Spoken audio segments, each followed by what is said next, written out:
Hey there. You ever feel like a bottom feeder? Maybe the answer is to get a little dignity. Oh, just I feel like I lost all my dignity giving away the virtue of the week, which oddly enough is dignity. Way to work that in, huh? Well, so backing up a step, when I read dignity,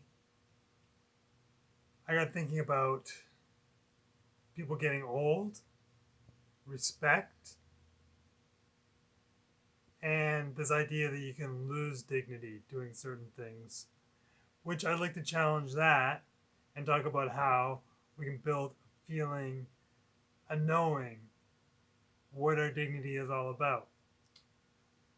So the idea that we could ever lose dignity, it really, having true dignity depends on having ups and downs in life and having a full range of experience. So it's not something that can be lost. It's more about knowing who we truly are, seeing that we can go through the big challenges in life and we can align ourselves with something bigger than some persona, some image, but virtues. Having dignity is all about aligning with virtues. So things like having integrity and authenticity. I think if we're judging, one finger pointing, three pointing back, man, that's tough to see our dignity, our feeling of self worth, our feeling of respect, about us being a match. Because dignity, a lot of it is if someone's below, I'm not stooping to that, that's below my dignity. Saying we recognize we're a certain match for certain types of behavior, for virtuous conduct. So part of it is an inside job first. So being that virtuous being, that virtuous essence, letting that shine through to have other people who are also invested in virtuous conduct being attracted to us. Huge, huge thing. Also, before I got into that rant, I was thinking about how quick we can be to give advice and how there's an element of dignity in having first taken our own advice. I mean, I won't claim to be a major expert on virtues. If I was, there would be no reason for me to do these videos, really sinking into the depth of getting out of my comfort zone and it's like learning by doing. If I don't have a family unit every week, talk about virtues and have a virtue of the week and practice that thing, maybe I'll just make some YouTube videos where I put myself on the spot and really practice that thing, even though it feels uncomfortable, even though it feels weird, even though I might look back and say, what the heck was I doing? I made all those videos about virtues and only 3 people ever watched them. That that is the stuff. Can't guarantee it, but if I was to guess about what dignity is made of, it's about all these little actions. It's, yes, I'm worthwhile. Yes, I'm a match because I've invested in myself first. My best guess about dignity.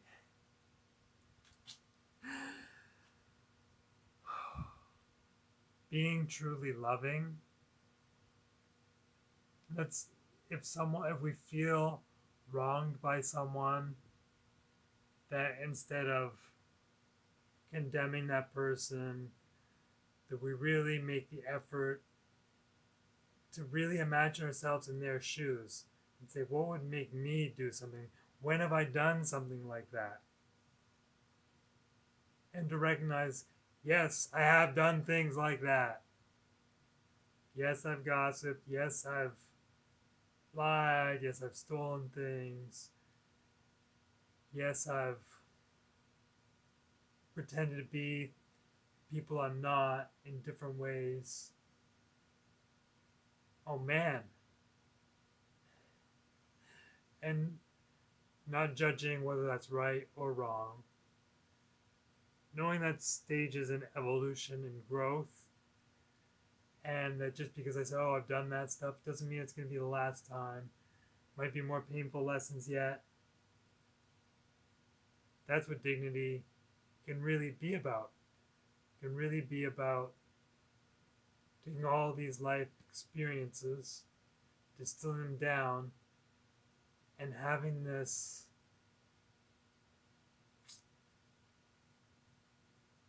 core, this center, is like a rock. It doesn't budge. That helps us stake to the ground, and especially when we're around people who want to argue about our decision that comes from a place of loving, caring. You'll say, I got this. And to really be able to back it up, to have that authenticity shine through, that when we say no, our no means no. And when we say yes, our yes means yes. And when we say please, it means please. And we say thank you, it means thank you. That's the kind of thing that builds dignity. That when we give our word and say, I'm committing to being there, doing that we do everything in our power. When we fall through, when we're true to our word, that helps us respect our own, whatever this is, this lifetime, this thing, this, these bodies we identify as, that all come from the same source of something way bigger. It's all, I mean, if it's the source of where we come from, it's all knowing, all powerful, all expansive. Because if we're growing, it's got to be growing.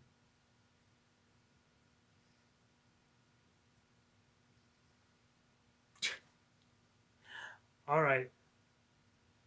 I don't know what else to say about dignity, but comment below on what you think about dignity and 3 steps that you want to start taking to help yourself grow in dignity. For me, one of the things I've been doing lately is journaling my emotion, because so much of the time we'll ask, oh, hey, how are you?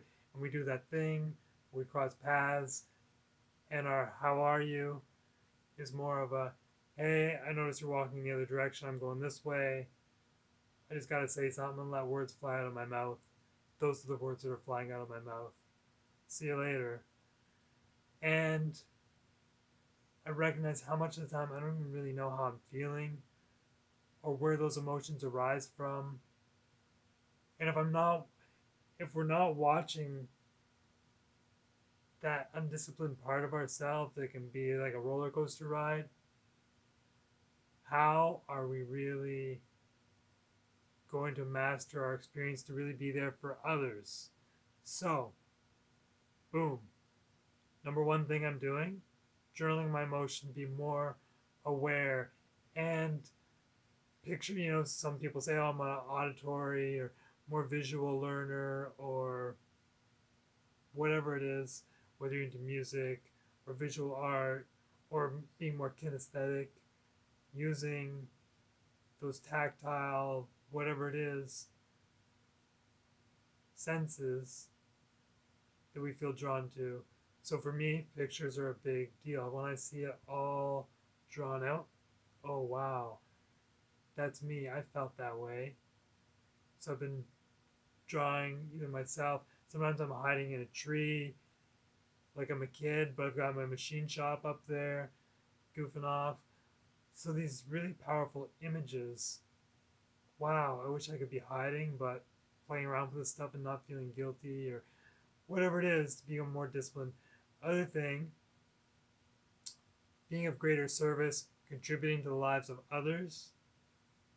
Now, this is twofold because part of contributing to the lives of others and being of service, it helps us take a step back from our own challenges, our own worries, our own fears, our own insecurities.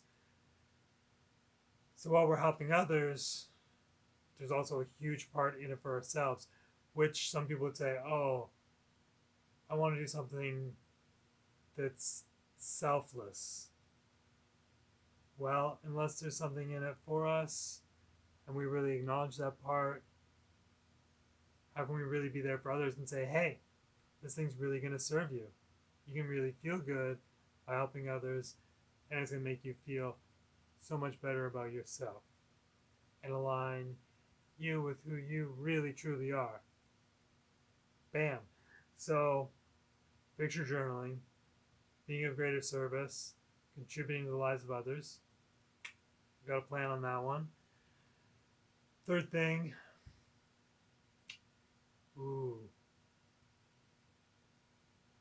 spending more time with friends is definitely a challenge. A lot of times I'll hold myself up here. Completing projects is also another big one. Whether I like it or not, to say, okay, every afternoon or every morning or whatever it is, because usually I first thing in the morning, clean the shop. I love that activity, and it's also a way to ensure the cleaning gets done because it doesn't always get done at the end of the day. So I got to start committing 9 o'clock, 10 o'clock, whenever that time is, do a good 4-hour window